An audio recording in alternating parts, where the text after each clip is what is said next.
अघ जन्म मरण दुख पावे, उन्हीं को पुनि पुनि दोहरावे। एक बात स्मरण रखना देवियों, कोई दूसरा हमारे सुख दुख का कारण नहीं होता।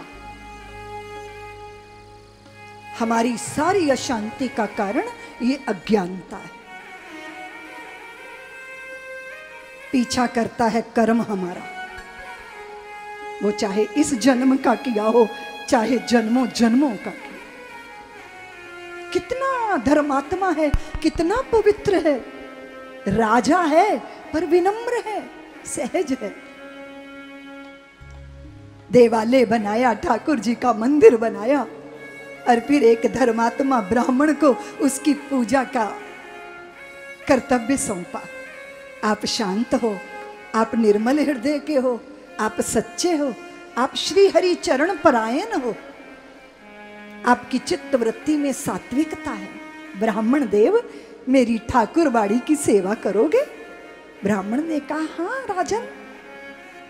ठाकुर की सेवा करते करते 20 वर्ष बीत गए देवियों, 20 वर्ष। कभी ब्राह्मण ने राजा को ये नहीं कहा कि मुझे कुछ चाहिए, याचक कभी नहीं बना। जो प्राप्त था उससे ठाकुर के चरणों की सेवा करना, पूजा करना, अनुष्ठान करना, भजन करना, सत्संग करना। 20 वर्ष में राजा को संतान हुई। राजा ने अपने पुत्र को विद्वान बनाया, अद्भुत विद्वान। एक बड़ी सुंदर प्यारी राजकन्या के साथ अपने पुत्र का विवाह किया। और जिस दिन पुत्र का विवाह हुआ, उस दिन प्रथम रात्रि राजकुमारी जो पुत्र वधू बनकर आई थी, उसको रात भर नींद नहीं आई। नींद नहीं आई तो वो उठकर चहलकदमी कर रही है। चलते चलते वो राजकुमार की शैया के पास पहुंची तो उसकी शैया पर एक बड़ी अद्भुत चमत्कृत कर देवाने वाले तेज वाली कृपाण उसको उठा लिया। उसको जब मयान से निकाला तो उस तेज धारदार तलवार की चमक को देख के वो राजकुमारी डर गई, कांप गई। और वो जैसे ही भयभीत होकर कांपी, उसके हाथ से तलवार गिर गई और सोते हुए राजकुमार का गला कट गया और उसकी मृत्यु हो गई। हाय हाय, ये मुझसे क्या हो गया? मेरे हाथों से मेरे पति का वध जानबूझकर नहीं हुआ था, लेकिन मैं अगर जो भी कहूंगी उसको सत्य कौन मानेगा? माता पिता का अपयश होगा, सास ससुर का अपयश होगा। सारी रात तड़फती रह गई। सुबह गवाक्ष खिड़की में से दृष्टि गई तो ब्राह्मण कुएं पर स्नान करके ठाकुर बाड़ी की ओर, मंदिर की ओर जा रहा था। उस ब्राह्मण को देखते ही ये पुत्र वधू राजा की जोर जोर से रोने लगी, रुदन करने लगी, चिल्लाने लगी। उसका रुदन सुनकर सब एकत्रित हो गए। मार डाला, मेरे पति को मार डाला। राजा ने कहा, किसने मार डाला?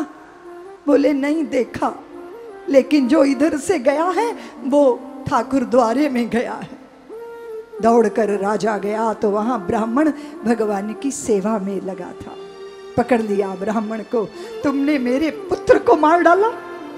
ब्राह्मण ने कहा कि राजन, मैंने तो आपके पुत्र का राजभवन भी कभी नहीं देखा, मैं क्यों हत्या करूंगा आपके पुत्र की? ब्राह्मण चीत्कार करता रहा, रोता रहा, बिलखता रहा अपने सत्य को प्रतिष्ठापित करने के प्रयत्न में, किंतु किसी ने नहीं सुनी, किसी ने नहीं सुनी। राजा समझ रहे हैं कि ब्राह्मण ऐसा कर नहीं सकता, पर जब सब ब्राह्मण पर आरोप लगा रहे हैं तो दंड तो नहीं दूंगा, मृत्यु दंड, पर जिस हाथ से तुमने मेरे पुत्र की हत्या की है उस हाथ को काट डालूंगा। वो हाथ काट डाला। अधर्मी राजा के राज्य में मैं नहीं रहूंगा, ये सोच के उस देश को छोड़ के वो धर्मात्मा ब्राह्मण निकल गया। मन में एक विचार आया कि मैं किसी ज्योतिषी से पूछूं कि ये कैसा दंड मिला मुझे, निरपराध हूं मैं, फिर मुझे कैसा दंड मिला। तो पता चला कि काशी के एक बड़े विद्वान ज्योतिषी हैं, उनसे पता चल सकता है जन्मों जन्मों की कथा। तो गए वहां ज्योतिषी के घर में। ज्योतिषी थे नहीं, उसकी पत्नी थी। पूछा कि देवी तेरे पति कब आएंगे? मैं उनसे मिलने आया हूं। बस ये बोलना था कि वो ज्योतिषी जी की पत्नी दुर्वचन बोलने लगी, गालियां निकालने लगी अपने पति को, ऐसी गालियां जो सुनी नहीं जा सकती थी। ब्राह्मण कान दबा के वहां से भागा। उस वीथी में खड़े खड़े ज्योतिषी की प्रतीक्षा करता रहा। ज्योतिषी आए तो साथ साथ आया। ज्योतिषी ने कहा, ब्राह्मण देवता क्या करने आए हो? घर चलो। जैसे ही घर में प्रवेश किया तो वो ज्योतिषी जी की पत्नी ने गालियां देना शुरू कर दिया। ज्योतिषी जी ने चुपचाप अपनी गादी पे बैठे और पूछा, ब्राह्मण क्या पूछना है? ब्राह्मण बोले, अपने बारे में तो बाद में पूछूंगा, अपने बारे में बताइए, ये क्यों इतनी गालियां दे रही है आपको?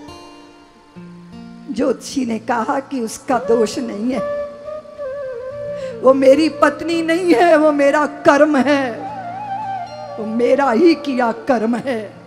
याद रखना ब्राह्मण, कोई माता है, कोई पिता है, कोई गुरु है, कोई चेला है, कोई पत्नी है, कोई पति है, ये मनुष्य नहीं है, ये जीव का कर्म है। उसके साथ गुरु चेला बनकर, माता पिता बनकर, पुत्र पिता बनकर, ये मेरी पत्नी नहीं है, ये मेरा कर्म है। तुम जानते हो ब्राह्मण, पिछले जन्म में मैं कौवा था और ये मेरी पत्नी गधी थी, और गधी के पीठ के ऊपर भारी फोड़ा था, और मैं ऐसा दुष्ट कौवा कि उसके फोड़े में बार बार चोंच मारता। वो उछलती तो उसकी दुर्दशा देख के मुझे आनंद आता।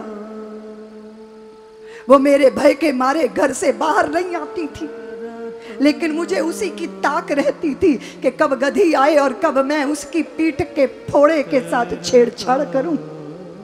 दुखी हो गई वो। गांव छोड़ के 15-20 किलोमीटर अंदर जंगल में एक नदी के किनारे हरी थी मां, जहां भरी थी घास फूस खाकर, जल पीकर गंगा के किनारे सुख से समय बिताने लगी। लेकिन मुझे तो उसके बिना चैन नहीं था। मैं ढूंढते ढूंढते उसको गंगा के किनारे, और वहां जाकर जैसे ही मैंने उसके फोड़े में चोंच मारी तो मेरी चोंच उसकी रीढ़ की हड्डी में अटक गई। अब मैं बड़ा प्रयत्न करूं, चोंच बाहर निकालूं, चोंच बाहर, वो चोंच निकले ना, और वो बड़ा प्रयत्न करे, उछले कूदे।